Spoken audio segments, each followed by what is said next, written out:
పిఠాపురంలో మాజీ ఎమ్మెల్యే వర్మ డైరెక్ట్గా కాకపోయినా జనసేనానితో యుద్ధానికి కాలు దువ్వుతున్నట్లే కనిపిస్తోంది. పిఠాపురంలో జరుగుతున్న పరిణామాలు చూస్తుంటే అదే రకమైన డౌట్లు వస్తున్నాయి. పిఠాపురం సెగ్మెంట్లో వర్మకు బలం ఉంటే ఉండొచ్చు, అందులో ఎవ్వరికి ఎలాంటి సందేహాలు లేవు. కానీ పవన్ కళ్యాణ్ లాంటి మాస్ ఇమేజ్ ఉన్న నేతతో, అది కూడా టీడీపీకి మిత్రపక్షంగా ఉన్న ఓ పార్టీ అధినేతతో నేరుగా యుద్ధానికి దిగేటంత రేంజ్ వర్మకుందా?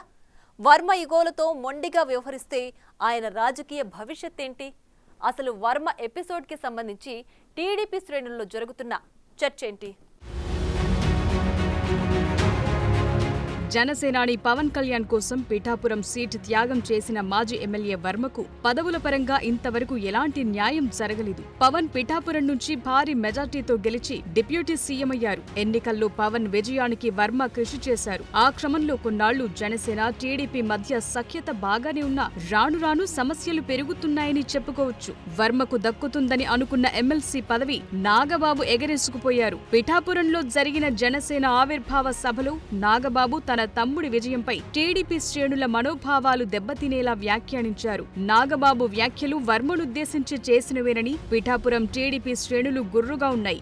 అయితే ఇక్కడ పిఠాపురంలో పవన్ కళ్యాణ్ గారు అఖండ విజయం సాధించడానికి రెండు ఫ్యాక్టర్స్, టూ ఇంపార్టెంట్ ఫ్యాక్టర్స్.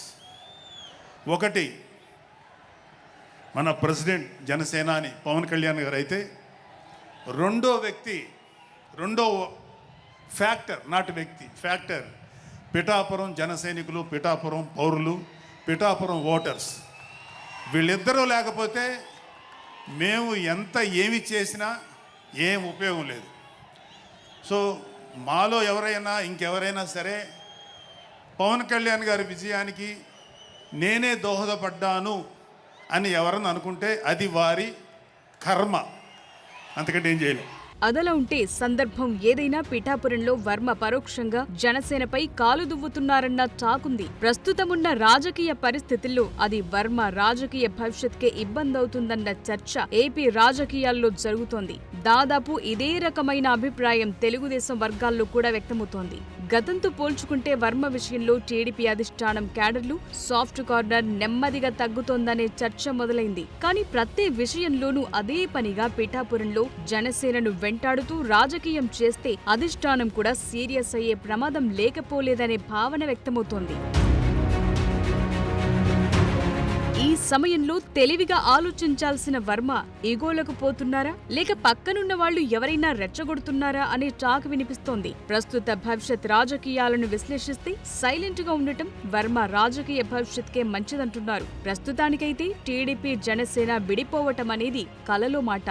మరోవైపు పిఠాపురం తన సొంత సెగ్మెంట్ అంటున్న జనసేనాని అక్కడే సెటిల్ అవ్వటానికి అన్ని ఏర్పాట్లు చేసుకుంటున్నారు. ఇలాంటి పరిస్థితుల్లో పిఠాపురంలో మళ్లీ వర్మకు సీటు దక్కటం కూడా కలేనని చెప్పాలి. ఒకవేళ టీడీపీ జనసేన విడిపోయి వర్మ ఆశించినట్టు టిక్కెట్టు దక్కినా అక్కడ్నుంచి పోటీ చేసే పవన్ కళ్యాణ్ ను ఎట్టి పరిస్థితుల్లోనూ ఓడించలేరన్న అభిప్రాయం వ్యక్తమవుతోంది. నా బలం సంగతి తెలీదా, ఇండిపెండెంట్ గా గెలిచిన వ్యక్తిని అని వర్మ భావిస్తే అది పప్పులో కాలేసినట్టేనని అంటున్నారు. ఇండిపెండెంట్ గా అంతగా బలం లేని నాటి టీడీపీ అభ్యర్థిని ఓడించి గెలవటం వేరు, పవన్ ను ఓడించటం వేరనే విషయాన్ని వర్మ గుర్తించకుండా తనకేదో అపారమైన బలముందని అంచనా వేసుకుంటే ఎలాగనే చర్చ పార్టీ వర్గాల్లో జరుగుతోంది.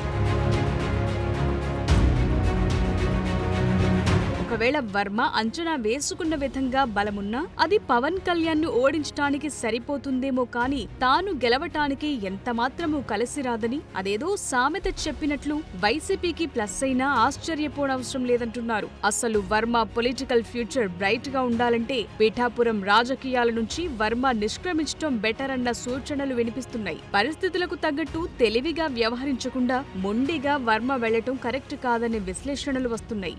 ఇక పార్టీలు కూడా వర్మ వైపు బలంగా నిలబడేవారు ఎవరైనా ఉన్నారా? వర్మ ఫీలింగ్స్ ను అధిష్టానం వద్ద ప్రస్తావించి ఒప్పించేవారు ఎవరైనా ఉన్నారా అంటే లేరనే సమాధానమే వస్తుంది. తూర్పుగోదావరి జిల్లాలో వర్మకు అండగా నిలిచి వర్మకు అధిష్టానం వద్ద ఓ ఇమేజ్ వచ్చేలా చేయటంలో సీనియర్ నాయకుడు యనమల రామకృష్ణుడు చాలా ప్రధాన పాత్ర పోషించారు. ఇప్పుడు దాదాపు రిటైర్మెంట్ స్టేజ్ కు వెళ్లిపోయిన యనమలకు కూడా పార్టీలో పెద్దగా ప్రాధాన్యత లేదు. ఈ టైంలో వర్మ లౌక్యం ప్రదర్శించకుండా మొండిగా పోతే ఎలాగన్న చర్చ నడుస్తోంది.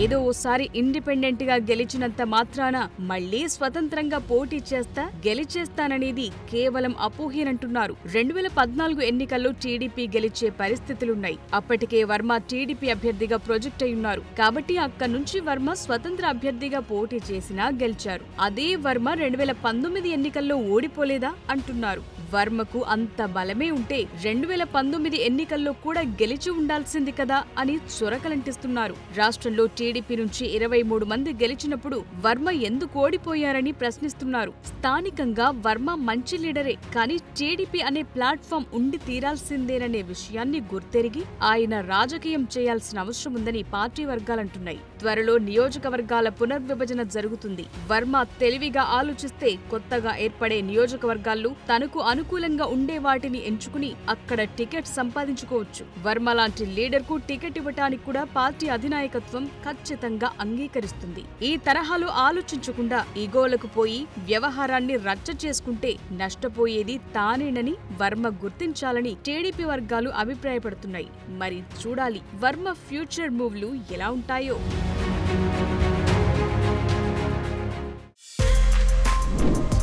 For more videos like this, subscribe Big TV channel.